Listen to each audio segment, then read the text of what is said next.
नमस्कार, हमारे चैनल में आपका स्वागत है। मैं हूं रामचंद्र मौर्य। साथियों, क्या प्रधानमंत्री नरेंद्र मोदी झोला उठाने वाले हैं? क्या प्रधानमंत्री नरेंद्र मोदी और आरएसएस प्रधानमंत्री नरेंद्र मोदी के उत्तराधिकारी की तलाश कर रहे हैं? क्या 2024 प्रधानमंत्री नरेंद्र मोदी हार रहे हैं? आज हम इसी पर चर्चा करेंगे कि अगला प्रधानमंत्री कौन बनेगा, प्रधानमंत्री नरेंद्र मोदी का उत्तराधिकारी कौन बनेगा और इस दौड़ में कौन सबसे आगे है और कौन बाजी मारेगा। साथियों, हमारे चैनल को सब्सक्राइब कर लीजिए। आप सब्सक्राइब करेंगे तो हमें बड़ी ताकत मिलेगी। जी हाँ, आरएसएस का मानना है कि प्रधानमंत्री नरेंद्र मोदी निष्प्रभावी हो गए हैं। प्रधानमंत्री नरेंद्र मोदी का मोदी मैजिक खत्म हो चुका है। जिस नरेंद्र मोदी के लिए 2014 में और 2015 में अपार जनसमूह मोदी मोदी के नारे लगाता था, आज वे नारे कहीं लुप्त हो गए हैं। मोदी है तो मुमकिन है, ये नारा भी फ्लॉप हो गया है। ऐसे में आरएसएस की चिंता है कि अगला प्रधानमंत्री किसे बनाया जाए या किसके चेहरे पर चुनाव लड़ा जाए। और प्रधानमंत्री नरेंद्र मोदी न सिर्फ मोदी मैजिक खो चुके हैं, बल्कि इनका जो सबसे बड़ा जीत का ट्रम्प कार्ड हिंदू मुस्लिम ध्रुवीकरण था, वो भी खत्म हो चुका है या खत्म हो रहा है। यह बात मैं नहीं कह रहा हूं, आरएसएस का अखबार ऑर्गेनाइजर का कहना है कि मोदी मैजिक भी खत्म हो चुका है और हिंदू मुस्लिम कार्ड भी पतन के रास्ते पर है, मृत प्राय है। और मोदी मैजिक न काम करेगा और न हिंदू मुस्लिम ध्रुवीकरण काम करेगा। अगर हिंदू मुस्लिम ध्रुवीकरण नहीं काम करेगा तो राम मंदिर का जो इतना बड़ा मुद्दा बनाया जा रहा है कि 24 जनवरी को उद्घाटन किया जाएगा रामलला का, और उसके बाद पूरे देश में राममय माहौल बनाया जाएगा, पूरे देश में रामचरितमानस बांटा जाएगा, चुनावी पर्चे बांटे जाएंगे, कलवा बांटा जाएगा, प्रसाद भेजा जाएगा घर घर। और उसके बाद ऐसा माहौल तैयार किया जाएगा कि सिर्फ मोदी ही नज़र आएंगे और भारतीय जनता पार्टी ही नज़र आएगी, बाकी इंडिया और विपक्षी गठबंधन बेमानी साबित होगा। ऐसा कुछ चल रहा है मोदी सत्ता के तहत, जिससे कि हिंदू मुस्लिम ध्रुवीकरण किया जाए। लेकिन आरएसएस को इस पर विश्वास नहीं है और प्रधानमंत्री नरेंद्र मोदी को विश्वास है या नहीं है, कुछ नहीं कहा जा सकता है। लेकिन अपने ट्रम्प कार्ड को वो इतनी जल्दी भूल जाएंगे और उसे अमल में नहीं लाएंगे, ऐसा नहीं कहा जा सकता है। और इसी के लिए अयोध्या को इतना महिमा मंडित किया जा रहा है, रामलला मंदिर को और भारत को राममय बनाने के लिए एक मुहिम चलाने की विचारधारा तैर रही है। तो साथियों, प्रधानमंत्री नरेंद्र मोदी आज के समय में बहुत शक्तिशाली हैं। आज से ही नहीं, 2014 से ही 2019 में और ज़्यादा शक्तिशाली हो गए। और अब जब 2024 का चुनाव नज़दीक आ गया है, ऐसे में मोदी जी का मैजिक काम नहीं कर रहा है, मोदी जी का चेहरा, मोदी जी का मैजिक काम नहीं कर रहा है, तो भारतीय जनता पार्टी के लिए, आरएसएस के लिए यह एक बहुत बड़ा चिंता का विषय है। ऐसे में आरएसएस तलाश रहा है नया चेहरा कि कौन सा ऐसा चेहरा हो जिसे आगे कर देने पर 2014 और 2019 की जीत वापस आ जाए। इंडिया टुडे से संबंधित सी वोटर ने, जो कि समय समय पर चुनावी सर्वेक्षण करता रहता है, इधर भी उसने सर्वेक्षण किया है और यह बताने की कोशिश किया है कि अगला उत्तराधिकारी कौन होगा नरेंद्र मोदी का। उसको यह नज़र नहीं आया कि अगला उत्तराधिकारी की ज़रूरत ही नहीं पड़ेगी। 2024 में उत्तराधिकारी, मोदी के उत्तराधिकारी की ज़रूरत नहीं पड़ेगी। मोदी का उत्तराधिकारी कोई अगर होगा तो वो इंडिया से होगा, विपक्ष के गठबंधन से होगा। अब कोई भी हो सकता है, राहुल गांधी भी हो सकते हैं, मल्लिकार्जुन खड़गे जो एक बहुत बड़े दलित चेहरा के रूप में, दलित आइकॉन के रूप में उभरे हुए हैं, वो भी प्रधानमंत्री बन सकते हैं। और शरद पवार भी उम्मीद लगाए बैठे हैं, ममता बनर्जी भी उम्मीद लगाए बैठी हैं, अरविंद केजरीवाल भी उम्मीद लगाए बैठे हैं, नीतीश कुमार भी। एक लंबी लाइन है, एक लंबी फहरिस्त है प्रधानमंत्री बनने वालों की विपक्ष में। हालांकि राहुल गांधी कुछ समय पहले बयान जारी कर चुके हैं कि कांग्रेस का कोई प्रधानमंत्री नहीं बनेगा। इसका मतलब है कि राहुल गांधी प्रधानमंत्री नहीं बनेंगे। लेकिन राहुल गांधी के इतना कहने से या ये कहने से नहीं ऐसा होगा कि कांग्रेस का कोई प्रधानमंत्री न बने। जीत के बाद 2024 का रिजल्ट आने के बाद इंडिया बैठ करके सुनिश्चित करेगा कि किसे प्रधानमंत्री बनाना देश के हित में है, इंडिया के हित में है, और कौन एक टिकाऊ और सबको साथ ले करके चल सकता है व्यक्ति, उसे ही प्रधानमंत्री बनाया जाएगा। लेकिन अगर चेहरों में नाम लिया जाए तो राहुल गांधी नंबर 1 पर हैं, मल्लिकार्जुन खड़गे नंबर 2 पर हैं, तीसरे और चौथे और 5वें नंबर में किसी को भी रख लीजिए, अरविंद केजरीवाल को भी, ममता बनर्जी को भी, शरद पवार को भी, नीतीश कुमार को भी, अखिलेश यादव को भी, किसी को भी आप रख सकते हैं। लेकिन आज हम 2024 के नतीजों के बाद की बात नहीं करेंगे।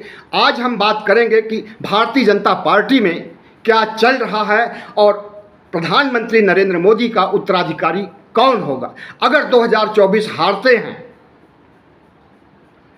तो जाहिर है कि कोई उनका उत्तराधिकारी नहीं बनेगा। लेकिन 2024 जीत जाते हैं तब कौन बनेगा, चर्चा इस पर छिड़ी हुई है।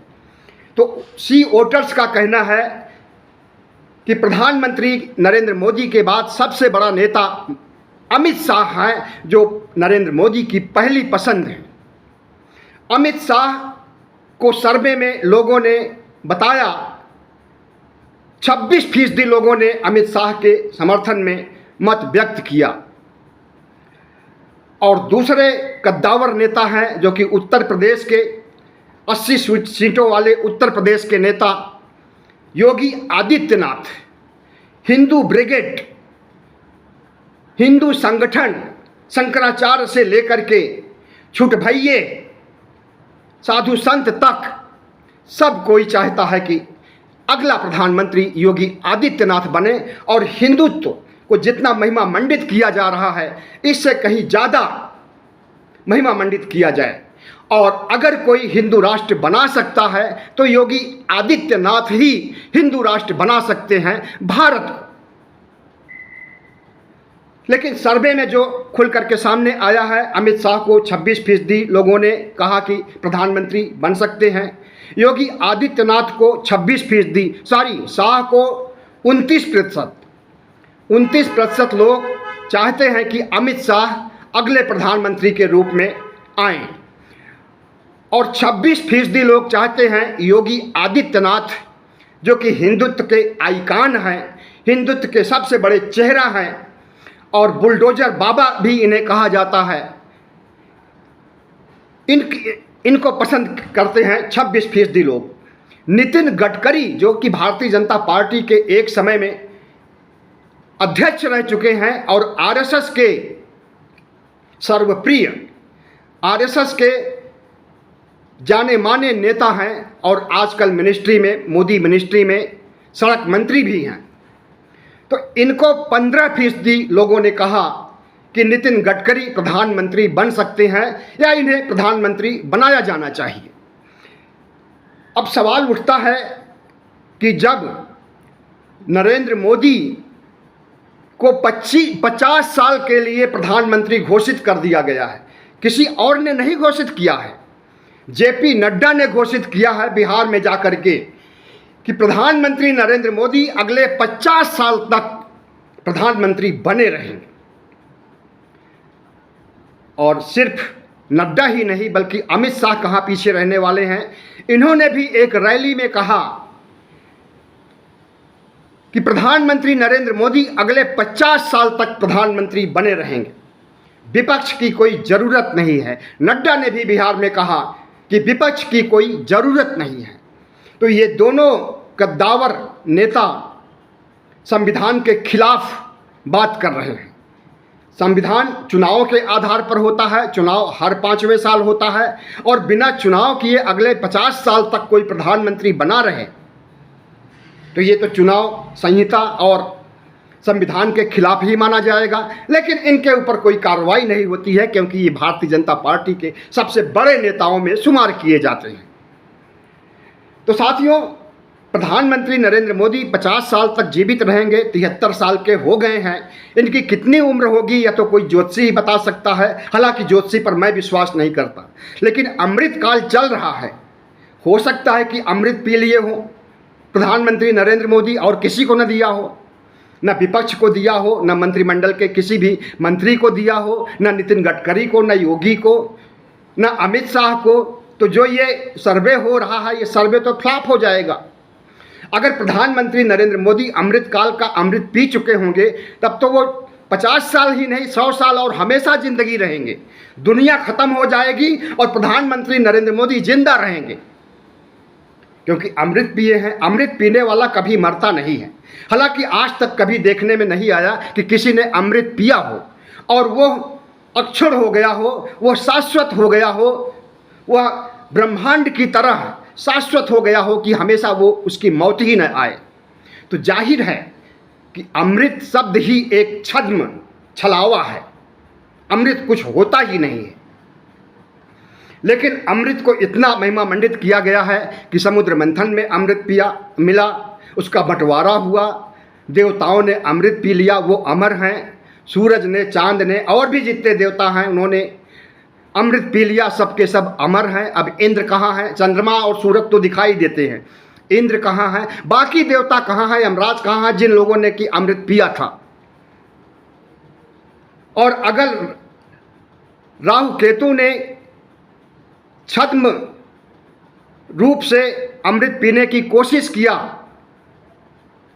और चंद्रमा को पीने से रोकने की कोशिश किया, सूर्य को पीने से रोकने की कोशिश किया, तो वो राहु केतु आज भी बदला लेता है और चंद्र ग्रहण और सूर्य ग्रहण इसीलिए लगता है। ऐसा हम नहीं कह रहे हैं, ऐसा हिंदू धर्म के तमाम पुराण और साहित्य कहते हैं।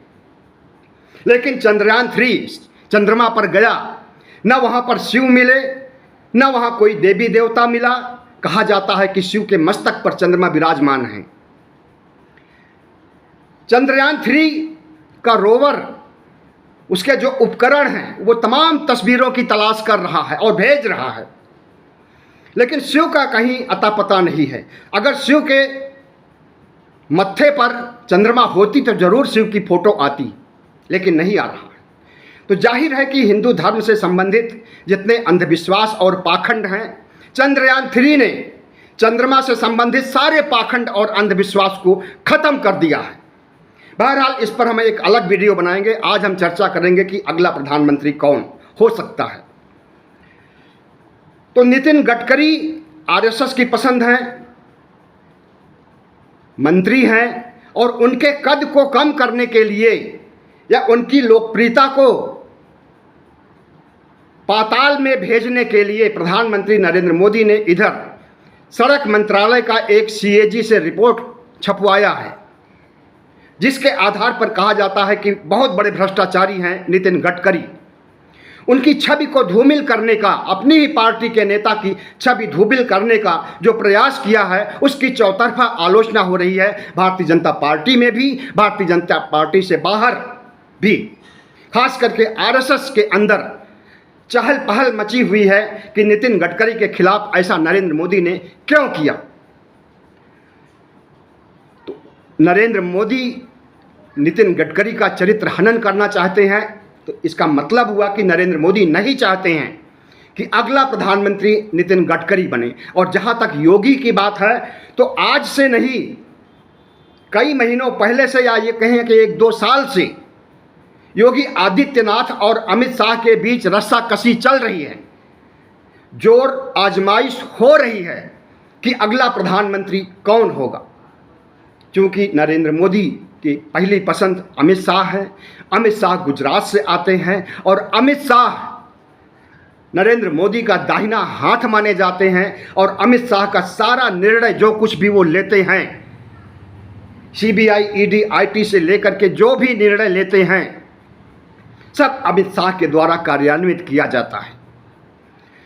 तो नरेंद्र मोदी चाहते हैं कि अमित शाह बने, लेकिन जो एक भगवा ब्रिगेड है जिसमें कि तमाम हिंदू संगठन आते हैं, संत पुरोहित और शंकराचार्य तक आते हैं, इनका मानना है कि योगी हिंदुत्व का बहुत बड़ा आइकॉन है, हिंदुत्व का बहुत बड़ा चेहरा है। हिंदुत्व का विकास और देश का विकास अगर कोई कर सकता है तो योगी आदित्यनाथ कर सकते हैं। सही मायने में अगर हिंदू राष्ट्र कोई बना सकता है तो योगी आदित्यनाथ बना सकते हैं अपने बुलडोजर संस्कृति के बल पर। तो जाहिर है कि पूरा देश या हर राजनीतिक पार्टियां, खास करके भारतीय जनता पार्टी और आरएसएस, 3 खेमों में बटा हुआ है। एक खेमा अमित शाह के साथ है, दूसरा खेमा योगी आदित्यनाथ के साथ है और तीसरा खेमा नितिन गडकरी के साथ है। जाहिर है कि इन तीनों में से अगर अमित शाह प्रधानमंत्री बन जाते हैं तो अमित शाह की टांग खिंचाई या अमित शाह को प्रधानमंत्री पद से हटाने के लिए योगी आदित्यनाथ की भी कोशिश होगी, नितिन गडकरी की भी कोशिश होगी। और अगर योगी आदित्यनाथ को अवसर मिल जाता है प्रधानमंत्री बनने का तो अमित शाह टांग खिंचाई करेंगे, नितिन गडकरी करेंगे। ऐसे में भारतीय जनता पार्टी 3 ध्रुवों में बंट जाएगी, या कहें कि भारतीय जनता पार्टी का बंटवारा हो जाएगा। अगर इन तीनों में से कोई बनते हैं तो बाकी 2 किसी पर अपनी सहमति नहीं देंगे। न तो योगी आदित्यनाथ को अमित शाह और गडकरी सहमति देंगे और न अमित शाह को योगी आदित्यनाथ और गडकरी सहमति देंगे। इसी तरह से नितिन गडकरी को भी सहमति योगी आदित्यनाथ भी नहीं देंगे और अमित शाह भी नहीं देंगे। तो जाहिर है जो इंडिया टुडे सी वोटर्स का सर्वे आया है, यह सर्वे एक बहस छेड़ने के लिए समाज में डिबेट, वाद विवाद और एक तरह से समाज को बांटने, पार्टियों को बांटने और भारतीय जनता पार्टी में फूट डालने के लिए एक कोशिश की गई है। अभी से शुरुआत हो जाएगी कि कौन किसको चाहता है प्रधानमंत्री के रूप में। जैसा कि मैंने बता दिया, तीनों धड़े अलग अलग से कोशिश करेंगे। और ये सर्वे कहाँ किया गया, कब किया गया, कितने लोगों को सर्वे में शामिल किया गया। हम कहते हैं अगर ये सर्वे गोरखपुर और गोरखपुर के आसपास किया जाता तो 100% लोग कहते कि योगी आदित्यनाथ को प्रधानमंत्री बनाया जाए। और यही सर्वे अगर गुजरात में किया गया होता, चाहे अहमदाबाद, सूरत, कहीं पर भी किसी भी शहर में या पूरे गुजरात में किया गया होता तो अमित शाह को 100% अंक मिलते। और यही सर्वे अगर नागपुर और महाराष्ट्र में किया गया होता तो नितिन गडकरी को भी 100% मत मिलते। 100% लोग कहते कि नितिन गडकरी को अगला प्रधानमंत्री बनाया जाना चाहिए। लेकिन ये सर्वे दिल्ली में किया गया या तमाम राज्यों में किया गया, बीजेपी के प्रभाव वाले क्षेत्रों में किया गया या कांग्रेस के प्रभाव वाले क्षेत्रों में किया गया, कुछ नहीं बताया गया है। ऐसे में आरएसएस, अगर एक बात और बता दें कि आरएसएस जो चाहता है आजकल वो हो नहीं रहा है। आरएसएस और मोदी में 36 का आंकड़ा माना जा रहा है। तो आरएसएस अगर चाह ले कि वो नितिन गडकरी को प्रधानमंत्री बना दे तो इस पर नरेंद्र मोदी सहमत नहीं है और कभी भी सहमत नहीं होंगे। और ये 3 चेहरे जो उभर करके सामने आए हैं, एक और बड़ा चेहरा है राजनाथ सिंह के बारे में कोई आंकड़ा ही नहीं दिया गया। अगर उत्तर प्रदेश के बलिया या जहाँ के रहने वाले हैं राजनाथ सिंह, वहाँ पर सर्वे कराया जाता तो कम से कम 50% लोग राजनाथ के साथ होते। और ये 3 या 4 नाम जो हैं, इसके अलावा भी बहुत से ऐसे नाम हैं जो कि राजनीतिक चमत्कार या सियासी चमत्कार के तहत सामने आ सकते हैं। 2004 में कौन कहता था कि प्रधानमंत्री नरेंद्र मोदी बनेंगे 2014 में? 2004 की तो बात छोड़िए, 2009 में भी नहीं कहा जाता था कि प्रधानमंत्री नरेंद्र मोदी बनेंगे। सबकी पसंद थे लाल कृष्ण आडवाणी या अटल बिहारी वाजपेयी। अटल बिहारी वाजपेयी की तरफ ज़्यादा लोगों का मत था और उसके बाद का नंबर था आडवाणी का। लेकिन न तो आडवाणी बन सके 2014 में प्रधानमंत्री, और ये उनका बहुत बड़ा सपना था कि 2014 में लाल किले से उनका भाषण हो और 5 साल तक देश की कमान संभालें। और उनकी इस ख्वाहिश को उन्हीं के चेला ही हैं नरेंद्र मोदी, आडवाणी जी के। जब रथ यात्रा निकली थी 1990 में, तो उसमें नरेंद्र मोदी ही दूसरे नंबर के रथवाहक थे। और 2002 में जब गुजरात दंगा हुआ था, तो उसमें जो कत्लेआम हुआ था, उसके बाद तत्कालीन प्रधानमंत्री अटल बिहारी वाजपेयी चाहते थे कि नरेंद्र मोदी इस्तीफा दें, लेकिन इस्तीफा नहीं दिया उन्होंने, क्योंकि लाल कृष्ण आडवाणी और पूरी भारतीय जनता पार्टी उनके साथ खड़ी थी।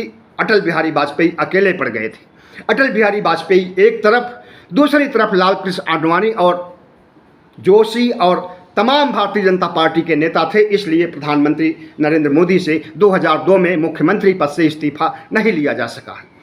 और वही जो लाल कृष्ण आडवाणी, जिन्होंने कि मुख्यमंत्री बनाया और सुरक्षित रखा लगभग 12-13 सालों तक, उन्हीं को किस तरह से धोखा दिया नरेंद्र मोदी ने, आप सबको अच्छी तरह से पता है।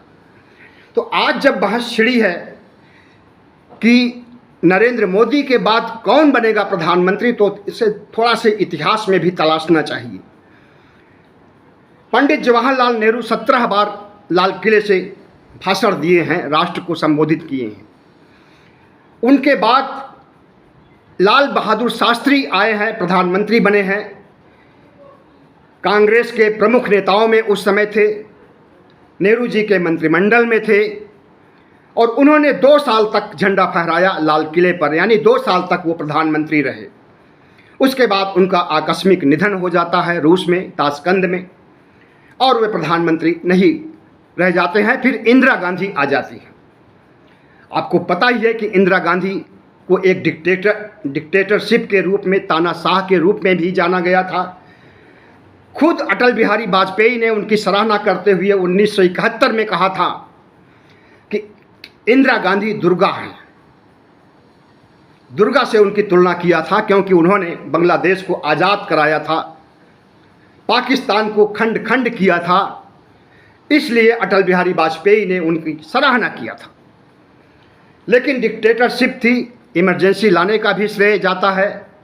इंदिरा गांधी को जब उनकी हार हो जाती है सुप्रीम कोर्ट में, हाई कोर्ट में, अलग इतिहास है इसका, इस पर कभी और चर्चा की जाएगी। तो एक तानाशाह के रूप में वो चिन्हित की गई थी। और एक गरीबी हटाओ उन्होंने जो नारा दिया था, वो नारा तो नहीं कामयाब हो सका, लेकिन पूर्व प्रधानमंत्री या कहें कि प्रथम प्रधानमंत्री ने जिन विकास कार्यों को की शुरुआत किया था, उसको इंदिरा गांधी ने आगे बढ़ाया था। आज जब चर्चा हो रही है कि नरेंद्र मोदी के बाद कौन प्रधानमंत्री बनेगा, तो इस बात की भी चर्चा होनी चाहिए कि कौन इस देश को प्रधानमंत्री नरेंद्र मोदी से ज़्यादा बेहतर ढंग से विकास की दिशा में आगे ले जा सकता है, और कौन इस देश को सांप्रदायिकता की आग में जला सकता है, कौन इस देश को हिंदू राष्ट्र बना करके बाकी धर्मावलंबियों को रसातल में भेज देना चाहता है, या इस देश से बाहर भेज देना चाहता है, या उनकी नागरिकता खत्म कर देना चाहता है। और कौन ऐसा शख्स है जो कि आरएसएस के सपनों का भारत बना सकता है। आरएसएस के सपनों का भारत बनाने वाले नितिन गडकरी, हिंदू राष्ट्र बनाने वाले हिंदू महामहिम, हिंदू हृदय सम्राट योगी आदित्यनाथ और अमित शाह, जो कि सीबीआई, ईडी, आईटी और तमाम चुनावी जीत दिलाने वाले चाणक्य के रूप में चिन्हित किए गए हैं। इन्हें देश कितना पसंद करेगा? ये क्या मोदी के रास्ते पर चलेंगे? ज़्यादा उम्मीद है कि ये मोदी के रास्ते पर ही चलेंगे। मोदी के रास्ते पर चलेंगे तो बहुत बड़ा दुर्भाग्य है इस देश का। इसलिए हमारा ये कहना है कि ये सर्वे कराते रहें, ये किसी को भी प्रधानमंत्री बनाते रहें। ये 2024 के मद्देनज़र सर्वे कराया गया है, क्योंकि इनको यह विश्वास दिलाना है कि 2024 में भी भारतीय जनता पार्टी जीत रही है। लेकिन इस पर न जाइए, आप ये देखिए कि देश की क्या स्थिति आज है। मणिपुर से लेकर के हरियाणा और तमाम राज्यों तक किस तरह से सांप्रदायिकता की आग भड़कती जा रही है, किस तरह से हिंदू मुस्लिम हो रहा है, किस तरह से मुस्लिम बच्चों का उत्पीड़न हो रहा है, उन्हें थप्पड़ मारा जा रहा है, किस तरह से ट्रेन में योगी मोदी को वोट देने के लिए कत्लेआम किया जा रहा है, अल्पसंख्यकों का कत्लेआम किया जा रहा है, किस तरह से मुसलमानों का नरसंहार करने के लिए धर्म संसदों में ऐलान किया जा रहा है, किस तरह से हिंदू राष्ट्र बनाने के लिए युवा वाहिनी द्वारा पूरे देश भर में शपथ खाई जा रही है, कस्में खाई जा रही है कि हिंदू राष्ट्र बनाएंगे, मरेंगे, मारेंगे, बलिदान देंगे, बलिदान लेंगे, नरसंहार करेंगे। ऐसी सरकार को उखाड़ फेंकना है जो बलिदान ले और बलिदान दे और कत्लेआम की बात करे। ऐसी सरकार को उखाड़ फेंकना है जो देश को बेच रही है और बेच चुकी है। ऐसी सरकार को उखाड़ फेंकना चाहिए जो मणिपुर से लेकर के पूरे भारत में नग्न प्रदर्शन कराने जा रही है या करा चुकी है। ऐसी सरकार को उखाड़ फेंक देना चाहिए जिस सरकार ने विकास का काम तो किया ही नहीं, बल्कि इस देश की संपत्तियों को बेचने का काम किया है। तो सरकार को हटाने के लिए, मोदी को हटाने के लिए, मोदी को इस स्तर पर लाने के लिए कि वो झोला उठा करके चले जाएं। वो कई बार खुद बोल चुके हैं कि जिस दिन हारेंगे उस दिन झोला उठाएंगे, चले जाएंगे। कहाँ चले जाएंगे? अडानी के महल में चले जाएंगे, अंबानी के या किसी और के, कुछ नहीं पता है। लेकिन इतना निश्चित है कि भारतीय जनता पार्टी को हराने के लिए इस देश के 90 करोड़ मतदाताओं को एकजुट हो जाना चाहिए और वोट पर चोट करके प्रधानमंत्री नरेंद्र मोदी को, भारतीय जनता पार्टी को उखाड़ फेंक देना चाहिए। बहुत बहुत धन्यवाद। हमारे चैनल को सब्सक्राइब कीजिएगा, लाइक कीजिएगा, शेयर कीजिएगा, ताकि हमारी आवाज़ दूर दूर तक जा सके।